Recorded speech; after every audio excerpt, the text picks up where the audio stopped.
blesses our church with her talents. And I think she got that from her dad, right? Or was it mom? I'm not sure. I want to welcome our online viewers, and thank you for taking this time to worship with us. And we've been studying the book of Revelation these last several weeks, and I've decided, as we're going to not go so fast, to slow down and just to allow for us to talk about these things, because I'm going to tell you, it's going to start getting pretty sporty. It's going to start getting pretty heavy, some of the things that we're going to look at, what happens in Revelation. But it's not meant to scare us. It's meant to teach us what's going to happen at the end. And I've always used this analogy, and I'm going to keep doing it so it can really get ingrained. When I was in middle school, if you can think back that far, I'm not going to tell you how far ago that was. We always played kickball. Now, I don't know if that even exists. This was back in the ancient days, back in the Roman. I'm not that old. But we played kickball. We'd always have, people pick, and there'd be captains, and hey, pick me, pick me, pick me. And there were always a couple of guys that we knew that if we were on their team, we were going to win. It was like, we just knew that they would win. And I remember that one time we were picking teams, and they didn't pick me. That side didn't pick me. And I thought immediately, oh, this is going to be bad. We're going to lose really bad, right? And the more that the people got picked, they weren't people that were very talented. They weren't very athletic, I guess you could say. But they were all friends. They were all, they all got along. Well, long story short, we started playing kickball, and we were doing really well. We were having fun. And the other side was like, we're going to crush them. I mean, they were already like, look at us, But they went out there with a real serious attitude, and they started being critical at each other. They were really divided, and somebody would mess up, and they would say something to them. And we were just having fun. Well, it wasn't long before we found out we were beating them by quite a bit, and we ended up winning the game. And what was fun about that was we weren't on paper, we weren't supposed to win. I mean, we were supposed to get thrashed. But I think our unity and our fun and the way we were together just gave us that strength. And I think it's a lot to do with the Christian life. Sometimes as a Christian, it doesn't feel like you're on the winning team. I mean, you turn on the TV and Christians are being persecuted, especially when I show you what's going on here in the world, especially when you see what I'm going to discuss tonight. Sometimes it feels like you're on the losing team, but you're not. You're not on the losing team. And the whole point of Revelation is to teach you, to remind you who wins. And if you have Christ in your heart, if you're a believer, I don't care what happens to you in this life. Not that I don't care. Of course I care that life is hard and so forth. But what I'm trying to say is it doesn't matter. You're already on the winning team. And that's what Revelation is about. And we're going to especially see it now because we've been on the seven seals. And the seven seals, for those of you that have been doing the study with me, are when John goes and he has this revelation. Jesus appears to him, and he's on the island of Patmos, and he's praying, and Jesus appears to him in a vision. And he says, hey, I want you to write down the things you're going to see. These are the signs of the things to come. And he starts writing down everything that he begins to share with him. And in there, he's taken up to heaven. He sees this heavenly throne room. He sees this scroll, and he realizes, oh my goodness, this is the heavenly council, and the judgment of the world is about to begin. He sees the Lamb take the scroll and begin to break each one of those seals. And we already looked at 5 of those seals. We saw each one of the first 4 were horsemen, people on horses. And the 5th one was the souls of the martyrs, who were saying, Lord, how long will it be before you avenge us? We know that the first one was a rider on a white horse. He had a bow and a crown. He went out to conquer. And this was the spirit of conquering that God has unleashed on the world. The second one was a rider on a red horse, and it says that he was given a great sword to take away peace. In other words, it was the one that was to unleash war upon the world. The third one was a rider on a black horse with a pair of scales, symbolizing famine. And finally, the fourth one was a rider on the pale horse, whose name was Death. And it says that Hades followed with him, and he was given authority to kill 1/4 of the earth. Now, if you remember what I showed you, these are things that are not to come, but are occurring now. That since the time that Jesus ascended, God unleashed these spirits of conquest, of war, of famine, and of death on the world, and we're seeing it today. So this shouldn't surprise us to see this. But it may surprise you what I'm going to show you next. If y'all remember, I was talking about Islam and how I believe that Islam stands as an enemy to the Christian faith in ways that no other religion does. We see a lot of issues with other religions. We saw the Catholic religion, for example, talk about how they were endorsing gay marriage, and that's the Pope, endorsing it now. And I'm not surprised whenever you see a religion that's really not based on God's word, but on the authority and the feelings of a person. You can't put your faith in man. I don't care if his name is Pope or Reverend or whatever. Our faith is in Christ. Christ will never let you down. God's word will never let you down. Humans will let you down. But I'm going to show you something, because we've been talking about these horsemen, right? Marty, go to the next slide. Did you know that the horse and the rider is a very common motif, image in Islam, in Islamic imagery, and jihadi propaganda? Does anybody know what jihad is? Like a terrorist group? So jihad, so you have, for example, the group that attacked Israel is a group called Hamas. And there's been others like ISIS, okay? These groups, ISIS, Hamas, or whatever, they are believed to be practicing what's called jihad. Yes, so jihad literally means struggle or fight. But what it really means is like a holy war. So it's in their minds, they believe they are leading the fight against anybody who opposes Islam. And remember, Islam, the belief of Islam is if you are not Islamic, you are an enemy of God, and they are authorized, or they believe in their hearts to have the right and the freedom to kill you or commit violence upon you, which is the total opposite of a Christian. A Christian, Jesus says, what to your enemies? Love your enemies. But what we read in the Quran is very different.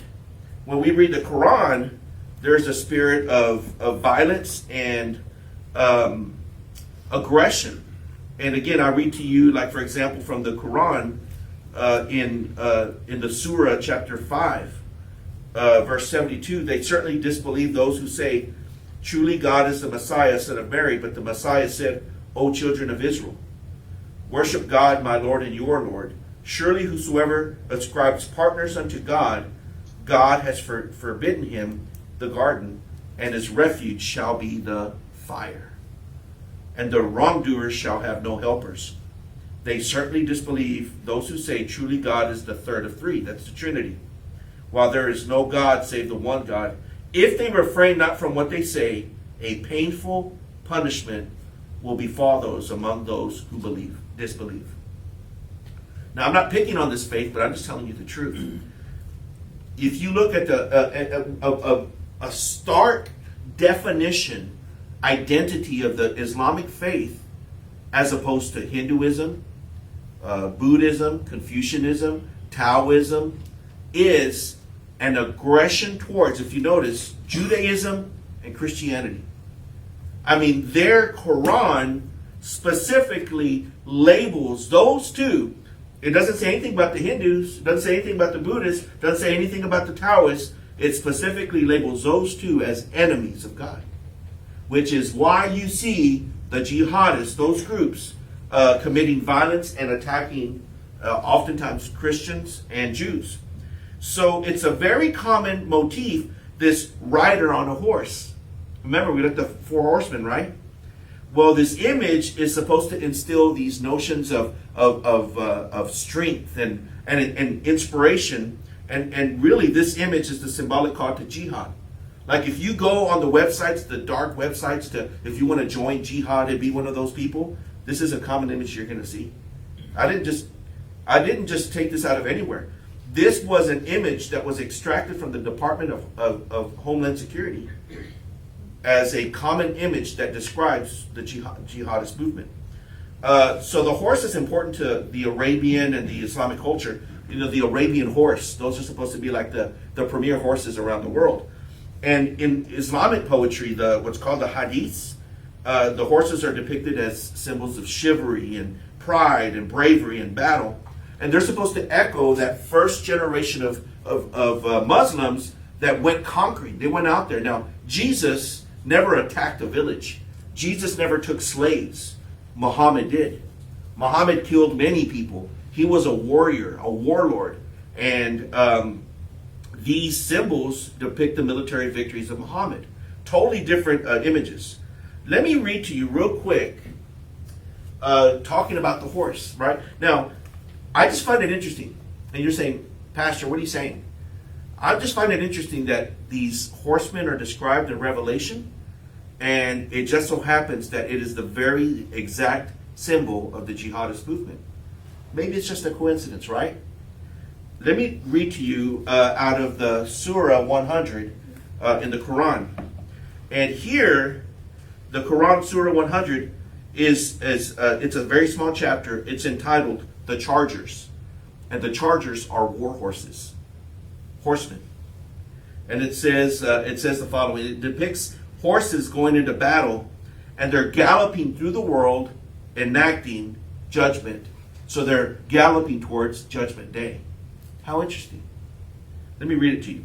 It says, by the panting chargers, which are the horses, by the strikers of sparks, because their heels, you know, have those metal, whatever they would hit the sand, the sparks, the horses, they would spark. By the strikers of sparks, by the raiders at dawn, because they raided at dawn, they attacked, raising thereby a trail of dust, penetrating to the center altogether. That's them breaking through the lines and getting to the center. In other words, they're breaking through the front lines of the resisting army. Truly man is ungrateful to his Lord, and truly he is a witness to that.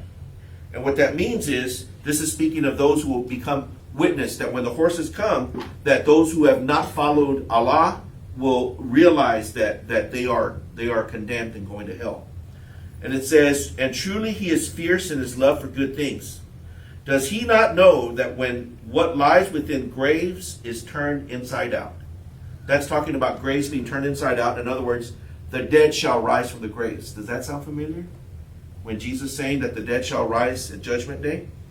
And what lies within breasts and hearts is made known. Truly on that day their Lord shall be aware of them. The reason I share this with you is because the key point I want to make is that the Bible depicts these four horsemen as instruments of judgment on the world, and it's very negative. There's nothing positive about famine and war and so forth. But how does the Quran label them? As majestic. And yes, it's something to be proud of, right? So while the Bible describes them as worldly judgments, Islam identifies as the horsemen themselves. And remember, I told you that it's interesting that the Bible describes the Antichrist, and when we look at the Messiah of Islam, the Mahdi, that they're actually describing the same one, except one describes it as something good, while the Bible just says, no, that's the Antichrist. I find it interesting that the horse and the rider in Islam may be an instrument. And you may say, well, why would God do that? Why does God allow these things to happen? These are judgments upon the world, not us as believers. God will unleash the judgment upon the world for those who do not believe, who have rejected Christ. This is not, what we read here is not for us. It's for the world that's rejected Jesus. It's serious business. And when we talk about sharing the gospel with people, these are things that I like to share because it's reality. And like, look, here is an example of a horseman that's been given a great sword to go and remove peace. Here's an example that in these areas there's great famine. Here's an example of these areas where death is evident. So just remember what I told you. The first 5 seals, which is the 4 horsemen and the souls of the martyrs crying out, They are ongoing and progressive since the ascension of Christ. So these first 5 seals aren't beginning at the time of Judgment Day. They've been ongoing since Jesus ascended to heaven. Is there any questions or comments, anything I've said?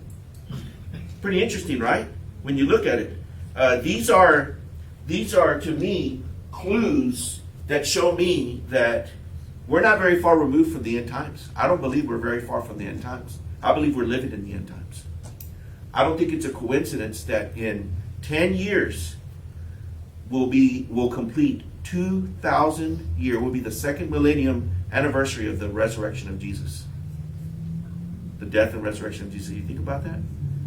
And if you look at if I'm noticing that the world is operating on a 2,000 year scale. Something is significantly happening every 2,000 years. You have 4,000 BC, which is when the creation of the world begins to be noted here.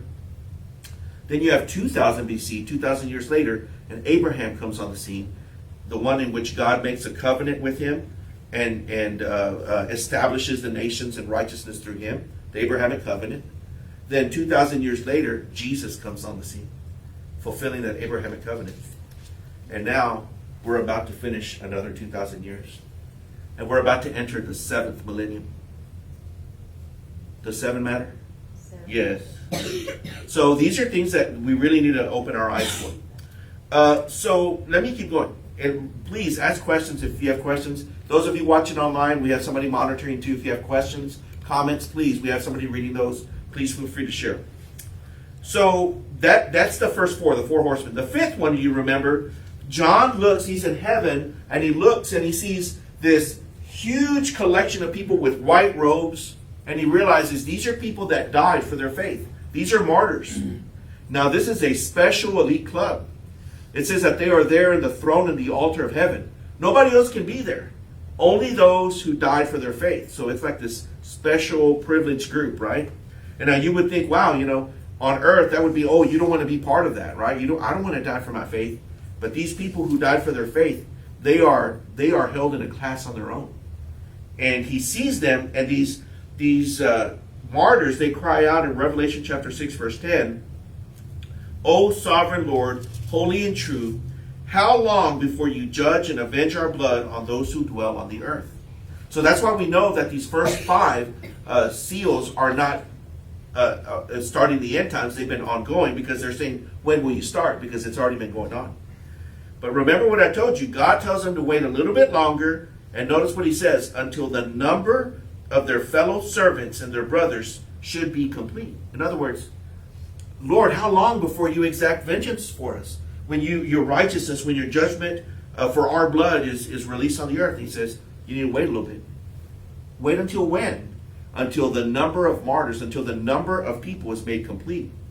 Which is amazing.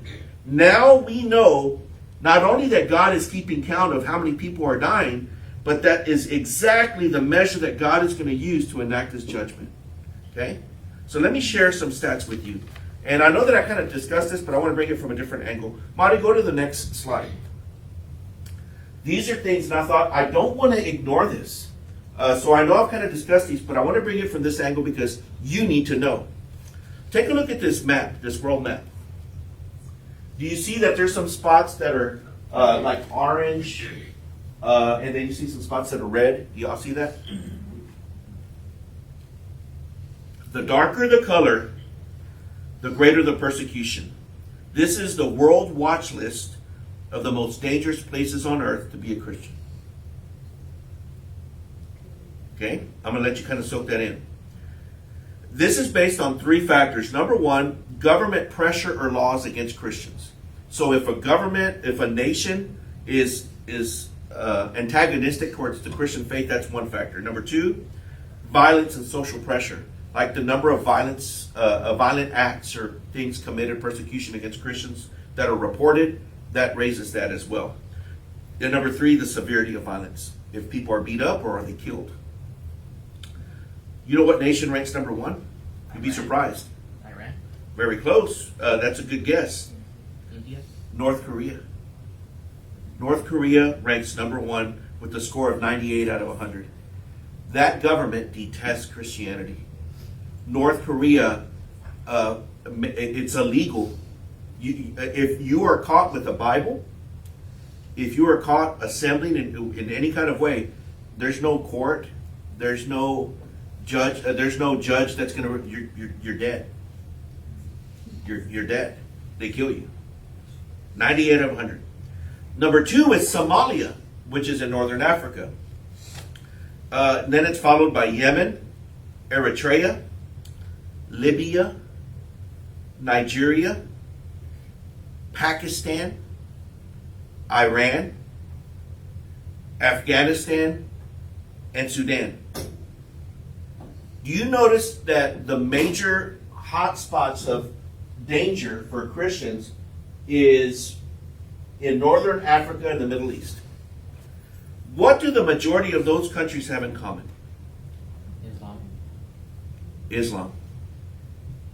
Every one of those countries. Now, North Korea is a secular, atheistic state. Other than that, the majority of the countries that we just listed there are Islam. If I were to take a map of the countries with the greatest number of Muslims, or that identify as Muslim, you'll be surprised how similar that map would look. If I were to say the greatest concentration of Muslims in the world, it would look very similar to that. So, what do you think is the greatest factor contributing to Christian martyrdom today? Islam. You're like, Pastor, you're picking on this. I don't care. I'm just telling you the truth. I don't care if people get offended. And people say, well, not everybody is violent. Did you know that they did a research? And they asked the Palestinians. They did a survey. Because, have you heard this? Well, it's not fair to attack the Palestinians because it was just a small group of them, the Hamas people that attacked. But most of the Palestinians are peaceful. And it's not right to attack them. Did you know they did a survey? 98% of the Palestinians approved and celebrated what Hamas did. Wait a minute, I thought it was just a small group. 98% of them approved of what happened. So no, it's pretty much across the board. The ideology of Islam, and now I'm not saying that they don't need Jesus. They need Jesus more than anybody. The gospel needs to be sent to them as much as everybody. But what I'm saying to you is that is what Islam can do to people. Islam can turn, if you read the Quran, if you read the ideologies, they are aggressive, violent, and focused towards a certain group. And we're seeing that in the list of the Christian martyrdom. So we're reading about the fifth seal, and these Christians are saying, how long, O Lord? But who's killing all of the Christians today? The vast majority of Christians being killed today, over 90%, are coming at the hands of Islam. Are you surprised? I'm not. That's the reality. According to Open Doors research, at least 360 million Christians experienced high levels of persecution and discrimination, which is 20 million more than 2021. The number of Christians killed for their faith last year was 5,898. And it looks like this year, I think it was like 120 less than this one, but the year's not over yet. They don't have all the data yet. So it looks like it's going to be about the same. Every day, 13 Christians are killed for their faith. Every day. So when you finish the day today, 13 Christians died for their faith. Every day, 12 churches or Christian buildings are attacked or destroyed. And every day, 12 Christians are unjustly arrested or imprisoned for their faith. We need to pray for our churches. We need to pray for these regions. I get it. We have problems too. We get laughed at, we get mocked and everything. And I'm not making fun of that. But what I'm saying is keep in mind, there are places where people are risking everything, and I mean everything, to follow Christ. And so it inspires me. I'm like, if there are people around the world that say it doesn't matter, I'm going to follow Jesus no matter the cost, then you know what? I can fight a little bit more. I can I can hang on. I can fight through the things that I'm dealing with a little bit more too. David Curry, the president of Open Doors Ministries, he said this: you might think that the list, which he's talking about these lists of Christians, you might think that this list of persecuted Christians and murdered Christians, martyrs, is all about oppression. But the list is really all about resilience. And I was like, wow. Rather than us going, oh, he says, no, it's about resilience. The numbers of God's people who are suffering should mean that the church is dying, that Christians are keeping quiet, losing their faith, and turning away from one another. But he said, but that's not what's happening. Instead, in living color, we see the words of God recorded by the prophet Isaiah: I will make a way in the wilderness and rivers in the desert. In other words, guess where the areas of the strongest Christian growth is happening? The same areas. So you might say, well, that doesn't make sense. Isn't it easier to be a Christian here in the United States? I mean, it's not that hard. I mean, get up, we got air-conditioned buildings, and some of these churches, they have like coffee shops and donuts. I mean, man, how hard is it? But that's the thing. Real Christianity. I mean, real Christianity. People who are like, this is not a game. This is what I'm about. Those people, no matter what the circumstances are, they actually thrive in those places. Because when one shows the resilience of their faith, they inspire 10 more. So praise be to God for that. So, questions, comments? Did you hear about that pastor that, wasn't a pastor, I don't believe, but he was a street preacher. He got shot in the head. Did you hear about that? I did. I mean, I hear what you're saying, because when I heard that, it inspired me. I'm like, his wife, of course, she spoke on how concerned she was. They didn't even realize that until they got to the hospital that there was a bullet in his head. But hearing her just, say, like, this is what we do. Like, it's okay. It's going to be okay. Like, it's all for the Lord. Yeah. And so it inspires you. And let me tell you, and this is important, you're not always going to see justice. You're not always going to say, like, well, we're going to sound like those martyrs, right? We say, Lord, look what they did over there, and so forth. I don't know if you remember a few years ago, about maybe 9 years ago, the group ISIS found a hidden Christian church in Libya, and they took them out, and there were about 20 of them, and they beheaded them. And none of them recanted their faith. But that's not all. When they were there, and they were demonstrating their faith, and they were giving each one a chance, recant your faith, every one of them was saying something, was sharing the gospel. I will not recant. He is the giver of life. He is the bringer. He is the salvation. He is my rock. He is my fortress. And they would kill him. You recant the faith. No, for Jesus is the way. He is the truth. He is the life. He is the light unto the world. The world needs him. They would kill him. And the next one, recant the faith. No, because Jesus is the Son of God. He is the only hope by which we shall be saved. And they would kill him. The next one, did you know? A lot of people don't share this with you. But that by the time they got to the last one of the men that was amongst the group went and kneeled down. He says, I believe. Amen. He was one of the men that was there with the group, and he was so moved by what he saw. He says, surely this has to be true. Amen. This has to be true, because they're willing to die for it. And he says, I want to die too.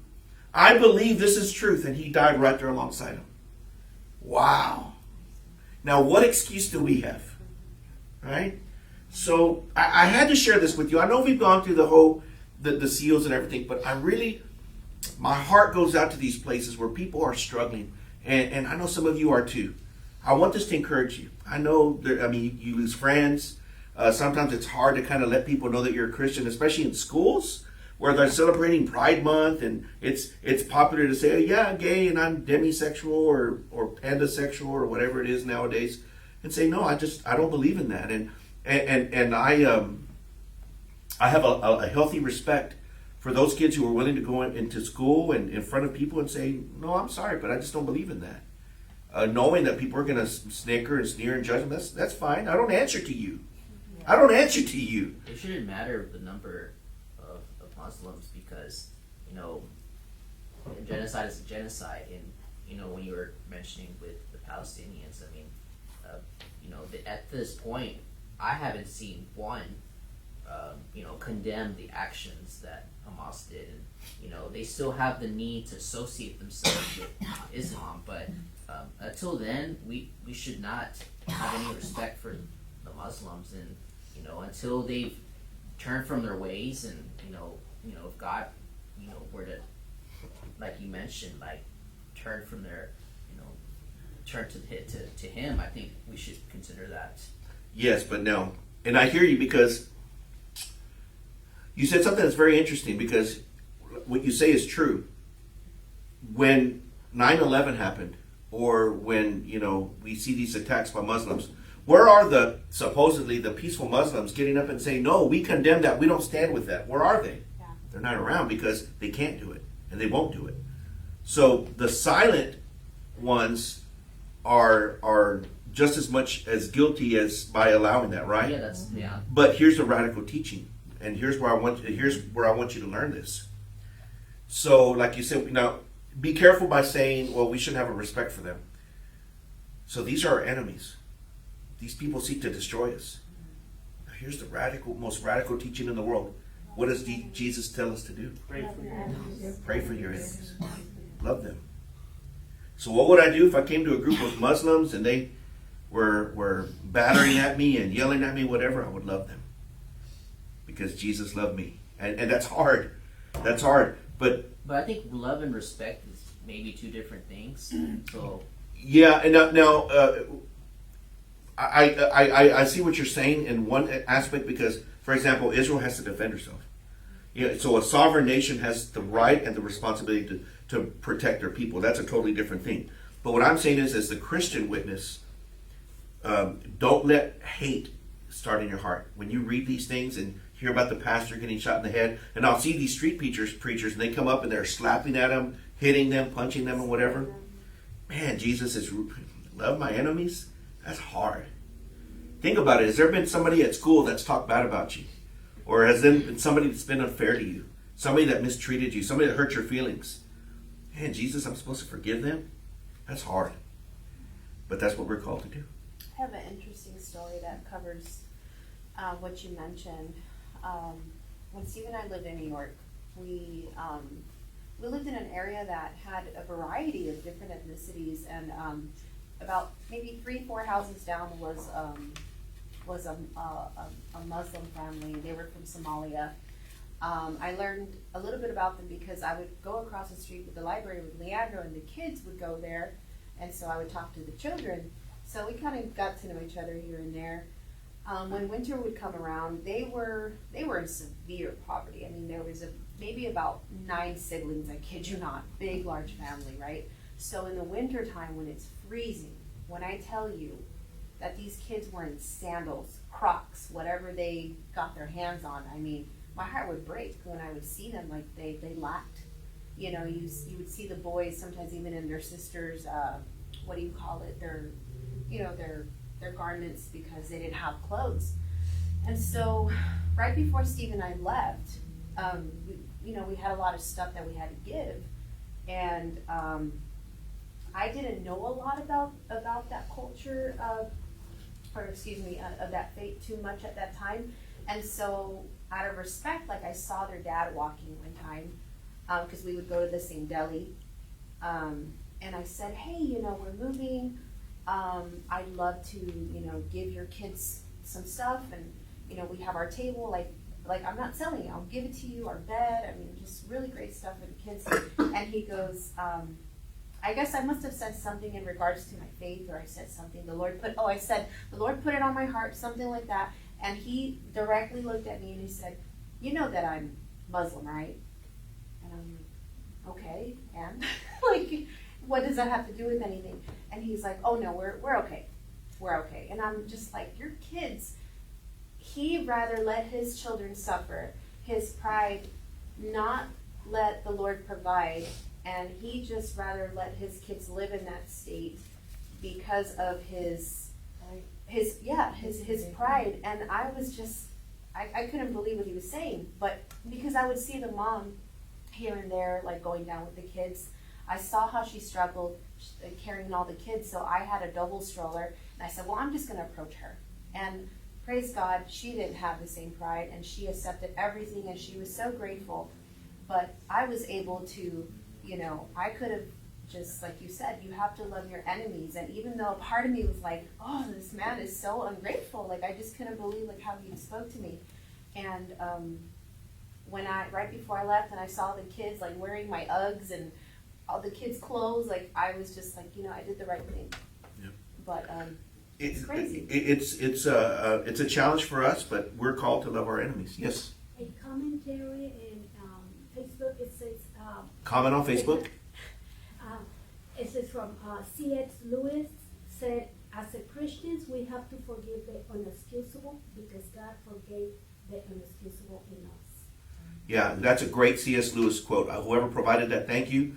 We have to forgive the inexcusable because God forgave the inexcusable in us. Amen. We love because He first loved us. So now let's go to Revelation chapter 6 and verses 12 to 17. And we are going to finish chapter 6 tonight. And this is, of course, the opening of the 6th seal. There are 7 seals on that scroll. We're on the opening of the 6th seal. And like I said, this is where it gets pretty sporty. Somebody, Marco, would you read Revelation chapter 6, verses 12 to 17, please, sir? When he opened the 6th seal, I looked, and behold, there was a great earthquake, and the sun became black as sackcloth. The full moon became like blood, and the stars of the sky fell to the earth, as the fig tree sheds its winter fruit when shaken by a gale. The sky vanished like a scroll that is being rolled up, and every mountain and island was removed from its place. Then the kings of the earth, and the great ones, and the generals, and the rich, and the powerful, and everyone, slave and free, hid themselves in the caves and among the rocks of the mountains, calling to the mountains and rocks, fall on us, and hide us from the face of him who is seated on the throne, and from the wrath of the Lamb, for the great day of their wrath has come, and who can stand? Thank you. Amen. Wow. What does this scene sound like to you? I mean, think about it. There's this great earthquake. The earth is quaking. The sun turns black. The full moon turns like blood. So there's something going on with the atmosphere, right? And it says, and the stars of the sky fell to the earth. And it says the sky vanished like a scroll. So the sky like pulled back. And every mountain and island was removed from its place. So there's some thunderous event that shakes even the mountains. What does it sound like to you? It's almost like, you know what I've thought of before? I've thought of like, you remember the comet that destroyed all the dinosaurs? They do this image of what it looked like, and you see the sun turn black. You see the skies peel back because of the force of that. It says the stars fell like through the sky, and when it hits, everything thunders and shakes. I was thinking, wow. I mean, I don't know. I'm not saying that's what it is. I'm just saying it's a very gruesome, frightening image. Marty, go to the last slide. Sounds like almost like a volcanic, It could be some scholars have had like discussions like it could be a volcano. The volcano would definitely turn the sun to black because it would shroud the sky. The moon turned blood red because of the sky and the light refraction. Thunderous. I mean, it would just be. And then when you say, well, what about the stars falling in the sky? I mean, also, if it spews, it's going to be bringing all kinds of things. So he's seeing some sort of cataclysmic event. The picture you're seeing there, that's actually a painting by an English painter called John. His name was John Martin, and it's called The Great Day of His Wrath. And it was painted between 1851 and 1853. And it's actually depicting the 6th seal of the final judgment, his artistic rendering of it. And when we look at that and we just think about the things that could be happening, we think, what a terrifying event. But here's the thing. Christians should not be afraid. I'm not sharing this with you, and you shouldn't read this. And John, when he wrote this, he did not expect for Christians to be afraid of this. In fact, it's supposed to be encouraging.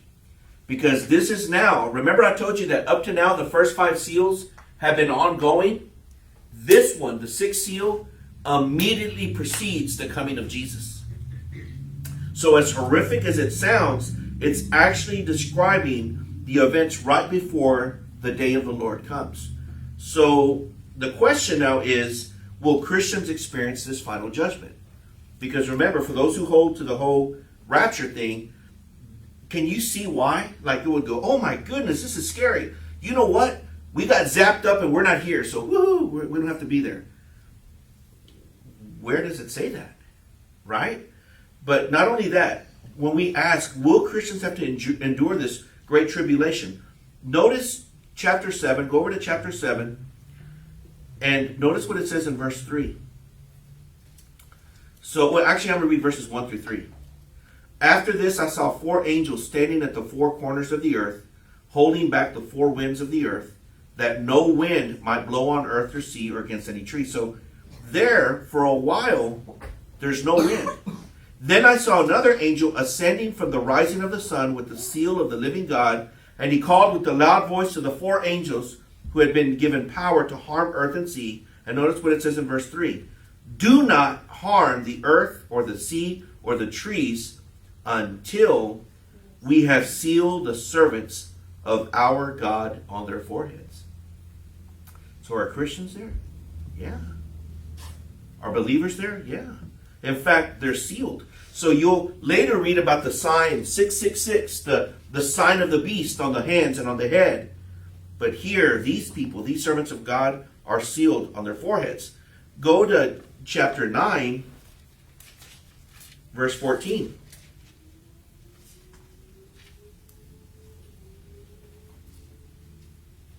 And you'll notice here, again, then the 6th angel blew his trumpet. That's the 6th, right? And I heard a voice from the 4 horns of the golden altar before God, saying to the 6th angel who had the trumpet, release the 4 angels who are bound at the great river Euphrates. So, don't mean to scare you, but what we're going to read, and I have to connect it to you there, and we're going to read later in chapter 9, these 4 angels, one of the signs that shows that they're released and unleashed upon the earth is through the river Euphrates. But the river Euphrates has to dry up before the angels are unleashed. You know what's happened in recent years that has never happened before? Ever? It's drying up. Yeah, the Euphrates River is drying up.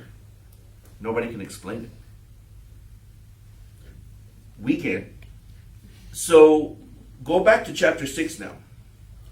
So when we read of this shaking of the earth, the sun becoming black, the moon becoming like blood, of this frightening image, notice what happens in verse 15. What happens then? The kings of the earth, the great ones, the generals, the rich, the powerful, everyone, slave and free, that's 7 different classes, they all ran for cover. They hid themselves in the caves among the rocks of the mountains. Nobody is exempt. No matter how great, no matter how rich, no matter who, nobody could run from the judgment of God. They're like, let us just hide here from the face of him who is seated on the throne.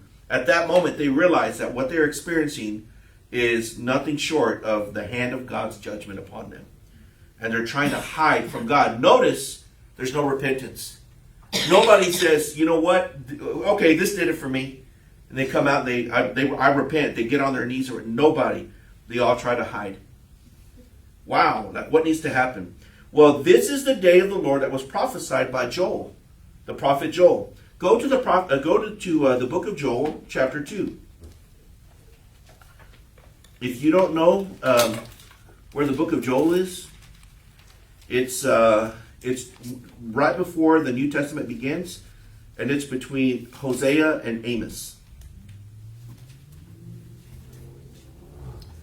This whole scene was prophesied by Joel in chapter 2.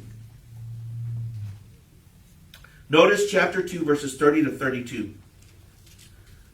Here, Joel, starting in verse 28, talks about how in the future, in the prophecy, that he will pour out, notice in verse 28, he will pour out his spirit on all flesh. Your sons and your daughters shall prophesy.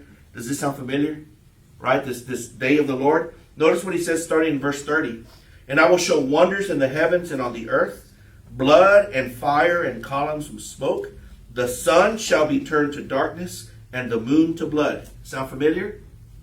Before the great and awesome day of the Lord comes. It's a terrible day. It's a mighty, frightening day, right? And it shall come to pass that everyone who calls on the name of the Lord shall be saved. Will there be believers there? And it shall come to pass that everyone who calls on the name of the Lord shall be saved. It's telling me here that there will be some who call on the name of the Lord. And then it says, for in Mount Zion and in Jerusalem there shall be those who escape, as the Lord has said, and among the survivors shall be those whom the Lord calls. You see that? Did you know that Peter quoted this in Pentecost?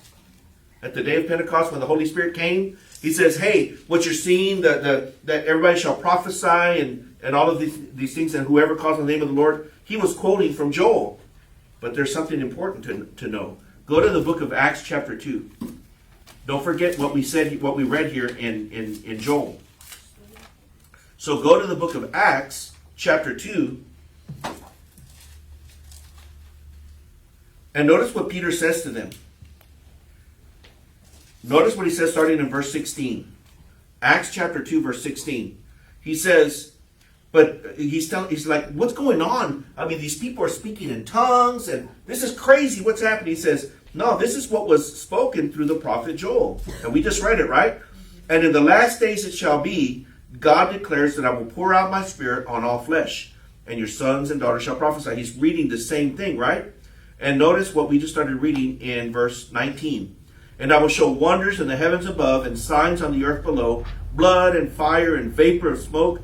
The sun shall be turned to darkness and the moon to blood before the day of the Lord comes, and the great and magnificent day.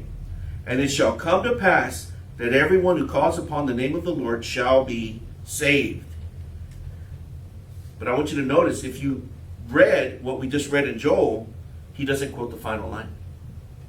The final line is, for in Mount Zion and Jerusalem there shall be those who escape, as the Lord has said, and among the survivors shall be those whom the Lord calls. Why doesn't he quote that part? Did he forget it? No, because that part of that prophecy was yet to be fulfilled. He quotes the part of the day of the Lord. It's come. But the part of those who shall escape, those who are elected and protected by God, and among the survivors whom the Lord calls, has yet to pass, which is now being described in the sixth seal. And so, make no mistake, although Christians are clearly present here, they are preserved and protected. Because he sets them aside. They survive. They're used for God's purpose. They're sealed. Remember what we read in Revelation chapter 7. He says, don't harm anything until we've sealed these. Like I said, we see a terrible thing happening, but Christians shouldn't fear. Well, why does God do that? Why does he preserve us? Well, if you go with me to Matthew chapter 24, remember we started with this. We started with Jesus' little apocalypse in Matthew 24 and 25. Did you know that everything that is happening here in Revelation chapter 6 was actually spoken by Jesus in Matthew 24? Remember, all of this is judgment. All of this is also described in Isaiah chapter 2, where Isaiah says that this terrible, mighty day is specifically for sinners. Let me read that to you real quick before we read Matthew 24. Y'all go ahead and go to Matthew 24, and I'll read to you. Isaiah chapter 2, let me read it to you, verse 10. It says,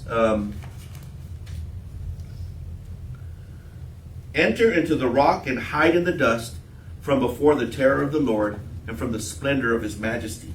And then he says in verses 19 to 21, and people shall enter the caves of the rocks and the holes of the ground from before the terror of the Lord and from the splendor of his majesty, when he rises to terrify the earth. In that day mankind will cast away their idols of silver and their idols of gold, which they make for themselves to worship, to the moles and to the bats. to enter the caverns of the rock. So they're going under the earth to hide. So I could see that happen if it was some terrible, if it's a terrible super volcano eruption or some meteor landing or whatever, people hiding, right? From before the terror of the Lord, verse 21, and from the splendor of his majesty when he rises to terrify the earth. So Isaiah was saying this thing that's going to happen is specifically for those who don't believe, but for the elect. Where are they? Are they hiding over there with them too? No. This moment is specifically preceding the return of Jesus. Now, I don't know if you'll remember this, but where are the Christians then? Are you on Matthew 24?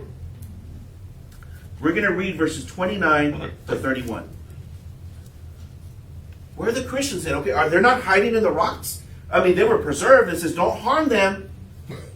They're preserved. I mean, man, that's... Why? What's going on? Notice what Jesus says. We read this earlier, and now we come back to it. Immediately after the tribulation of those days, the sun will be darkened, and the moon will not give its light. Sound familiar? And the stars will fall from heaven. Sound familiar? And the powers of the heavens will be shaken. Then will appear in heaven the sign of the Son of Man. You want to know where the Christians are? And then all the tribes of the earth will mourn. Those are the ones hiding. And they will see the Son of Man coming on the clouds of heaven with the power and great glory. And he will send out his angels with the loud trumpet call, and they will gather his elect. Gather his elect. Oh, wow. From the four winds. Does that sound familiar? From the four winds from one end of heaven to the other. You remember the angels? There it says, hold on. Don't unleash it yet until we preserve. Well, what's happening? Well, let's go back. And this is, again, some people hold, and I have a healthy respect for this. Because I think a lot of us, when we get to heaven, we'll find out that maybe we didn't get everything right. What matters, and I think Marty and I had a really good talk about it, what matters is these things are going to happen. The details of how these things happen sometimes can be confusing. For those who still hold to the rapture, and I respect that. If you do, no problem. Bless you, and no problem. But I don't see that. Remember when I told you, well, what does the rapture, that we're going to be gathered? What does that mean? Well, I told you in the Old Testament, in the Old Testament context, when a high-ranking official was coming into town, when they were raptura, when they were gathered and swept up together, they would go out and meet the delegate outside the city and come in with him celebrating. So imagine if, for example, some popular politician or some popular sports athlete, let's say the Spurs got some super mega basketball player or something, and he was coming into town, you better believe that there'd be a group of Spurs fans out there waiting to receive him and come into town with him, right, to receive him. Or some big delegate. Let's say some big politician was coming in. There would be people who says, hey, I'm voting for this person. I'm going to go out there and meet them and come in with them. Those would be the supporters. Those would be the people who are gathered with him. Well, in this case here, Jesus says this is what's going to happen. The exact description that we read in the sixth seal is happening here. You're going to see the sun turn to black. The moon will not give its light. The stars will fall from heaven. The powers of the heavens will be shaken. Then you will see me coming, the Son of Man, in the clouds of heaven. While everybody else is hiding, what are the Christians who know who he is, who know God's word, who believe like, I ain't going down there. I know exactly who that is. I'm going to go meet him. And they go and they meet him. They're gathered together from the four winds. And there they worship and praise with him as he comes and to gather his elect. Yeah. To me, that's a more faithful and more exegetical rendering of the text when we talk about the rapture versus, because if we were raptured and we just disappeared, when Jesus is coming, what happens now?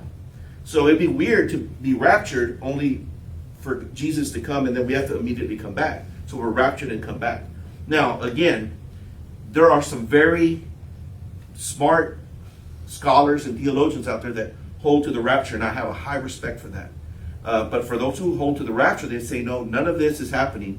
The rapture is going to happen, and we're exempt from all of this. But if that happens, I would have a lot of questions because some of these things would not make sense otherwise. But I know that's a lot. But questions or comments? I was just going to say, it reminds me of, preparing the way of the Lord. Like how they, lay down the palms and Yes, as he enters. It's giving him honor and glory, and that's what separates us. We're not hiding. We don't have to hide. We're Yes. rejoicing. Yes, so that there would be believers here who receive Jesus as he's coming, who see Jesus coming, and they gather together. God gathers them together from the four winds. That's where we see the consistent themes. So how can I be sure that this is actually a description of gathering of elect? Well, you just read it here in Matthew 24, how it matches clearly the sixth seal. But notice also when he says he will gather his elect from the four winds. In Daniel chapter 7, verse 2, Daniel had a vision of the four winds of heaven stirring the great sea. Well, that's symbolic. He saw the four winds stirring up the sea, but it wasn't the sea like water, but the sea of peoples, of humanity. And it was gathering those who believed him. And we read in Revelation chapter 7, verses 1 through 3, that the four winds of Daniel's vision here and the prophecy of Jesus in Matthew 24:31 are fulfilled. So it all fits. So, in other words, these are God's people sealed for their protection from God, who are there to receive Jesus coming in the clouds of heaven. And they're going to be here to judge the world. And John was writing this to a group of people that were being persecuted, and he gives it to them to encourage them and remember them, to remind them, hey, you may think that you're on the wrong kickball team. You ain't on the wrong kickball team. You're on the winning side. So I want to read to you one other thing real quick before I finish. Revelation chapter 9, verse 4. How do I know that all of this fits together and that God's people are sealed for their protection? We're later going to read in chapter 9, verse 4. Actually, I'm just going to read to you real quick because we're going to connect with it. Because when you look at the seventh seal, 7 angels are going to come out. And these 7 angels are going to have trumpets. So you have 7 seals, and now we're going to move to 7 trumpets. But notice what happens here. When he blows the 5th trumpet, and I'm starting in verse 1 of chapter 9, he sees a star falling from heaven to earth, and he was given a key to the shaft of the bottomless pit. He opened the shaft of the bottomless pit, and from the shaft rose smoke like the smoke of a great furnace, and the sun and the air were darkened with the smoke from the shaft. Does that sound familiar? So now the bottomless pit, this is like a demonic opening. Then from the smoke came locusts on the earth, and they were given power like the power of scorpions of the earth. We're seeing some sort of demonic judgment.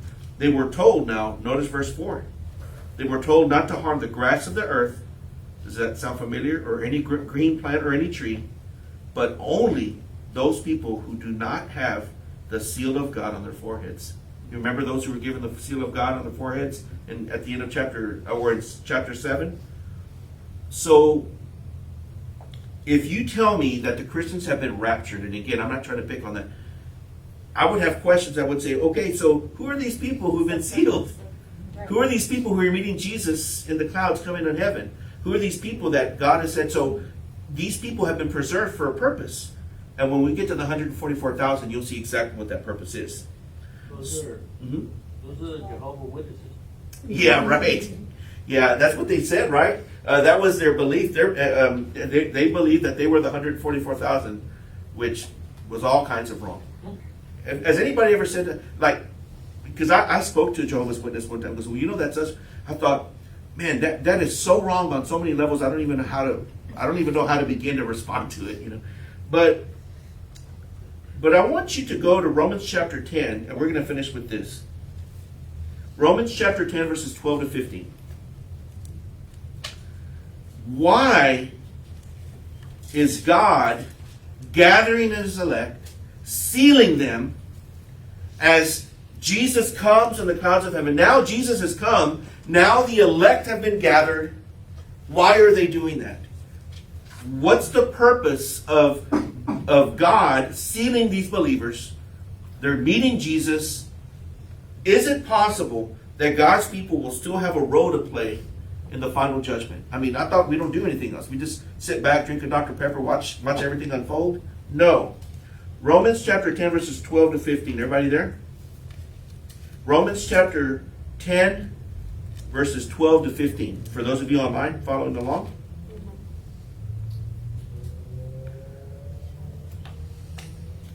Who are the 144,000 if it's not the Jehovah's Witnesses? Who are the 144,000? Tribes. How many tribes? 12. 12. 12. Times 12 is 144 times a multitude, which is 1,000. Well, what nation has 12 tribes? Israel. Israel. And what do you think it's describing? What we did the study on the two, last Wednesday, the two that come together, Hilbert? the court, the. Yes, the heavenly council. Yes, the that. court. There you Yes, go. you have 24, right? You have 12 and 12. Nobody was helping her out. She was like, come on. So you have 24, right? So Israel comes to faith, right? Because it says, and we're going to read here, and we'll touch it next week, 144,000 are sealed. And we read in Ephesians how we are sealed by the Holy Spirit. They're sealed by God. Well, how in the world does Israel come to believe? Now, are we Israelites? Are we Jews? No. We're what? Gentiles. Okay, everybody there in Romans? Chapter 10, verses 12 to 15. For there is no distinction between Jew and Greek. For the same Lord is Lord of all, bestowing his riches on all who call on him. Remember, on that great and terrible day of the Lord, for all who call on him shall be saved. Same reference. For everyone who calls on the name of the Lord will be saved. Verse 13. See that? Now notice verse 14. Why are there Christians here? Why are they elected? Why are they gathered by the four winds? What's their purpose? If we're not raptured, why are we here? Well, Israel's going to be saved, right? Verse 14. How then will they call on him in whom they have not believed?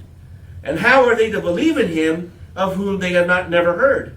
And how are they to hear without someone preaching? And how are they to preach unless they are sent? As it is written, how beautiful are the feet of those who preach the good news. So, do we still have a role to play? What is it? Go out there and preach to them. To share the gospel. The Gentile, the little brother, will go out to the older brother, the elder brother, and say, you rejected him once, now receive him now. This was your Messiah, as prophesied by Isaiah. He was the one who was stricken for your sins. He is the one of whom your prophet Isaiah said that by his wounds we shall be healed. He is the Messiah who was to come. You rejected him once. You crucified him on a cross. Pontius Pilate asked you, what shall I do with your king? And you said, we have no king but Caesar, and you have borne the fruit of that error ever since. Now receive him as your king. You crucified him once. Now crown him as your king. That's what the purpose of all this is. To me, there's no question. To me, we play a very important role in the end times. And I don't think we're just removed and let God do all the work. I think God has a purpose for us. But also, Paul talks about that Israel is going to be saved until the number of Gentiles reach that. Yes, that's next week when I talk about the 144,000. And the reason I love that passage is because what did we learn about the martyrs that say, so don't wait until a little bit until the number. So God keeps what? Count. So God keeps count. And next week I'm going to connect that, because if we look at his conversation with Abraham when he talks about in the land, well, you can't get there for 400 years. You're going to be over here, slaves in Egypt, because the sins of the Amorites is not yet fulfilled. When he looks at his judgment upon Sodom and Gomorrah, God was keeping count of the sin. God keeps count. And so what you're sharing there is very important. In other words, the number of Gentiles coming to faith, when it reaches the right number, that's when now the elder brother will finally come into the banquet and listen to the Father's plea. Come inside, for your brother was lost and now he's found. That's the what parable? The parable of the lost Prodigal son. And I'm going to connect that next week. So tune in. Questions, comments? That's a great question, Marty. That's going to be the focus of next week. My wife is smart. All right. Well, let's go to the Lord in prayer, and good to have my guests here. And welcome, and glad y'all were here. Let's go to the Lord. Lord Father, I thank you for this day and this study and the reminder, Lord Father, that Lord, these things may be difficult to discuss and share, but Lord, I pray that as we study this book, that it's no longer as intimidating as it was, as confusing as it may have been, that we can see here the bigger picture and the message that you have the victory. You have a plan, and it will unfold at the proper time. Lord, you're a God who keeps count. And Lord, as we move along our life, Lord, we have to remember that you watch us too. You're keeping count of all the things. Oh, Lord Father, I want to count my blessings. I want to count the times that I make you smile and not disappoint you. Lord, help me. May your Spirit help me to do good by you and to be a better person for you. And Lord, to have the courage to share the gospel. Lord, give us this strength and this wisdom as we go out into the world, that we be who you called us to be, which is light to the world.